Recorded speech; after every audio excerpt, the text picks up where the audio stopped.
I used to think short hair meant giving up. Nobody told me that after 70, the right cut can do more for your face than any cream in your bathroom cabinet ever will.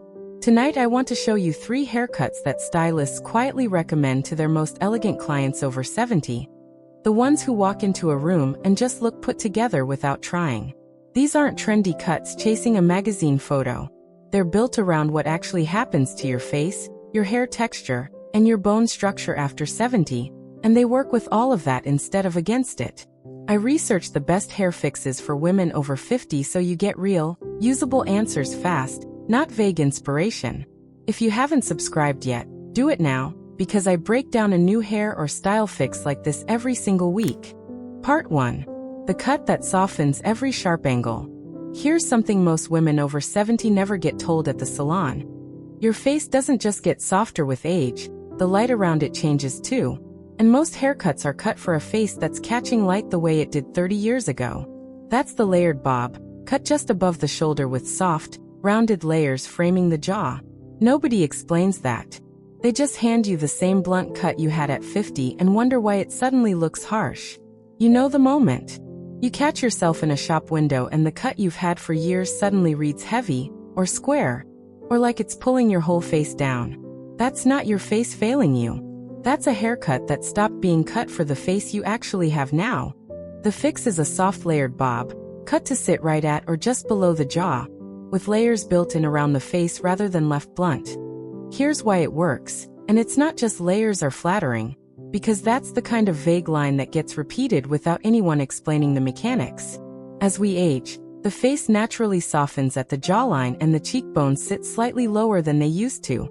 A blunt, heavy line at the jaw draws a hard horizontal border, right where the face is already softest, and that border reads as weight. Layers break that hard line into smaller, lighter shapes, and lighter shapes near a soft jawline read as lift instead of weight. The exact way to ask for it. Request a bob that hits at the jaw or half an inch below, with face framing layers starting at the cheekbone, and ask your stylist to keep the layers soft rather than choppy. Choppy layers on fine, mature hair can look thin and sparse. Soft, rounded layers keep volume where you need it, which is right around the face. Partway into growing this cutout, most women notice something specific. People stop commenting on how tired they look and start commenting on their eyes. That's not a coincidence. When the jawline weight disappears, attention naturally travels up the face instead of getting stuck at the chin. And that's the actual mechanism behind why this cut reads as younger. It's not magic, it's where the eye lands first. There's also a texture piece nobody mentions enough. Hair over 70 tends to lose some of its natural bend, and a blunt cut on straighter, finer hair has nowhere to go, it just hangs. Layers give straighter hair somewhere to move, so even without curling or styling tools, the cut itself creates the illusion of body. That's the real reason this bob keeps working on wash day 2 or 3, when most other cuts have already gone flat. If you're someone who's been told, your hair's too fine for layers, that advice is outdated. It used to be true when layers meant heavy, chunky chunks cut out of the hair. Modern face framing layers are cut fine and soft specifically for thinner mature hair, so that old rule doesn't apply to the version of this cut we're talking about. Before, picture the heavy, flat, chin-length blunt cut sitting like a curtain with no movement, pulling the whole face downward. After, the same length but reshaped into soft face framing layers that lift right at the cheekbone and jaw, giving the face lightness instead of weight. Same hair, same length almost exactly, completely different read. Now that's the cut for softening a heavy face shape. But there's a second cut, one built for something else entirely, and it's the one most stylists say they wish more clients over 70 would actually ask for. Part 2. The short cut that actually adds volume. Most women over 70 avoid short hair because they think short means thin looking, and that fear isn't irrational. It comes from watching someone chop everything off and end up with something flat and helmet-like. But the cut stylists are quietly recommending instead is a textured pixie crop, and the reason it works is the opposite of what most people assume. Short hair doesn't remove volume. Bad short hair removes volume. A textured pixie, cut with intentional layering at the crown, actually creates more lift than most shoulder-length cuts ever could. Here's the recognition moment. You've thought about going short for years, Maybe you even tried it once in your 50s and it read severe, so you swore off it. Or you're still holding on to length, because you're scared shorter hair will expose thinning at the crown instead of hiding it. The fix is a textured crop with deliberate volume built into the crown, cut short at the sides and back, but left with movement and layered texture on top, rather than a uniform, flat pixie. This is the part almost nobody explains correctly.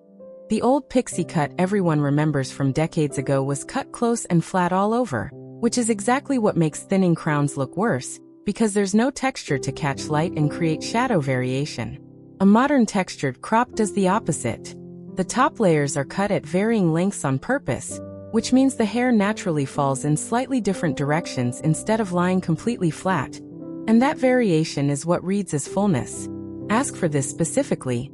Request a pixie or crop with textured piece-wide layers on top, and length kept slightly longer at the crown than at the sides, styled with the fingers rather than combed flat.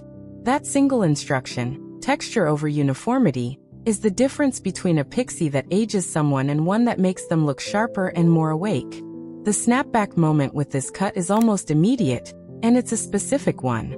Because a textured crop removes weight from the hair entirely, the natural bend and wave that's been weighed down under longer length suddenly has room to show itself.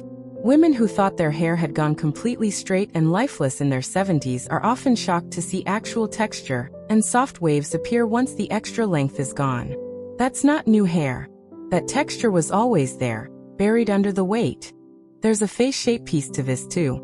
A textured crop with height at the crown elongates the face slightly, which is genuinely useful if your face has rounded or softened with age, since it counters that roundness instead of emphasizing it.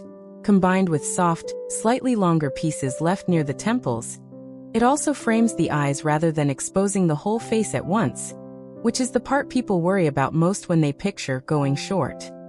Styling this cut takes less time than most women expect, which matters because time and energy are real considerations, not vanity details. A texturizing cream worked through damp hair with the fingers, hair air-dried or lightly blow-dried while scrunching gently at the crown, is genuinely the entire routine. No round brush, no fighting with product for 20 minutes. Before thinning, weighed down length at shoulder height with a flat, exposed crown. After, a textured crop with deliberate volume and movement at the top. Texture doing the work length used to do. Same hair, completely different sense of fullness. There's one more cut left, and it might be the most surprising one on this list, because it's the one style that actually keeps length, which is exactly the opposite of what you'd expect a flattering after 70 cut to look like. Part 3. The long cut almost nobody expects to work. Here's the surprising part. Most advice for women over 70 says cut it all off, but stylists who specialize in mature hair will tell you privately that a well-shaped long shag, kept just past the shoulder with heavy layering throughout, can be the most flattering cut of the three, and it's the one almost nobody recommends because it sounds counterintuitive. The recognition here is different from the first two.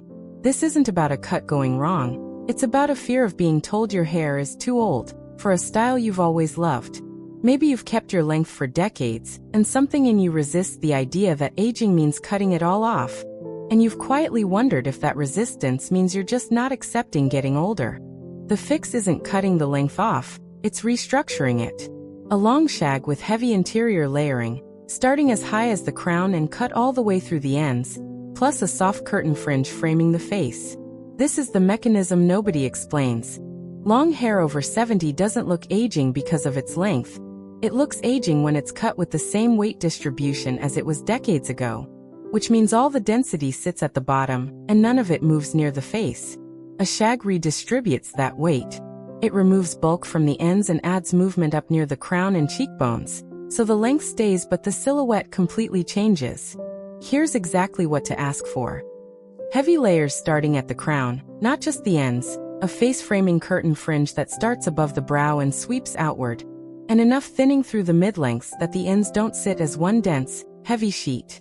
That fringe detail matters more than people think, because a soft curtain fringe does for the top of the face what the layered bob in part 1 does for the jaw.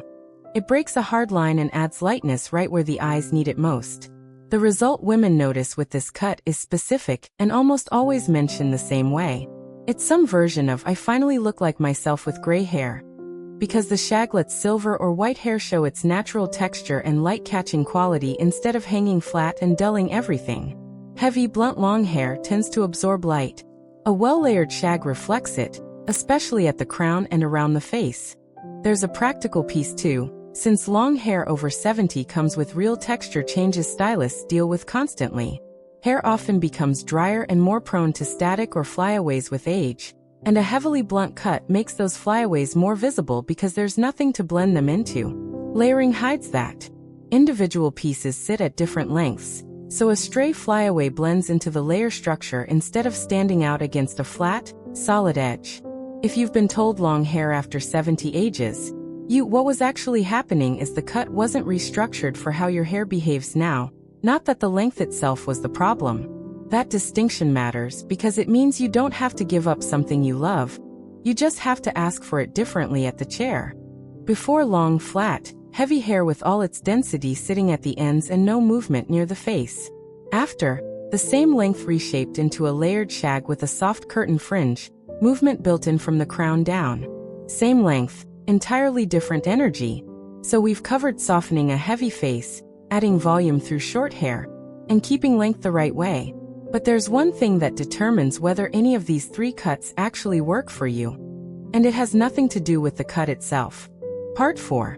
The one question that decides which cut is right. Here's what almost never gets said out loud in these videos. The cut itself is only half the equation. The other half is your hair's natural density and how much it's thinned, and that single factor decides which of these three cuts will actually work on you. Not just which one looks nicest in a photo. Stylists have a quiet rule they use with clients, and it's rarely explained to the client directly. They look at density at the crown before recommending length.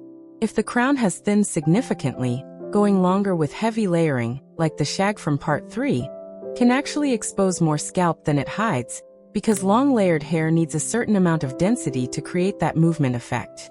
If the crown is still relatively full, that same shag becomes the most flattering option of the three. This is the part that feels like a secret because it usually only gets said in the chair, quietly, between a stylist and a longtime client. If your crown has thinned, the textured pixie crop from part 2 is almost always the better choice. Not because short hair is inherently better for thin hair, but because a pixie is cut with enough structure that the layering itself creates volume rather than relying on natural density to do it. Short layers hold their shape with styling product. Long layers depend on the hair's own weight and thickness to move correctly, and thinned hair often doesn't have enough density left to create that movement on its own. If your density is moderate, somewhere between noticeably thinned and still full, the layered bob from part 1 is often the safest and most universally flattering choice, because a bob's length sits in a range where it needs less density than a shag, but gives more styling flexibility than a full pixie.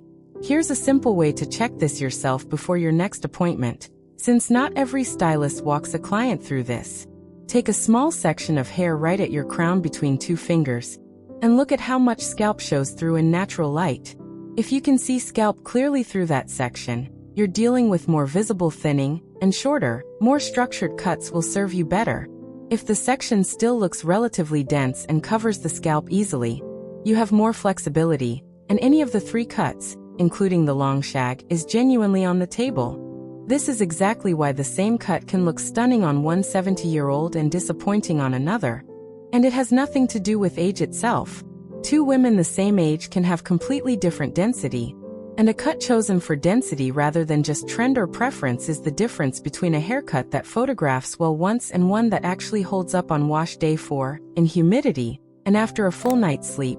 Bring this into your next appointment as an actual conversation, not just a photo you hand over.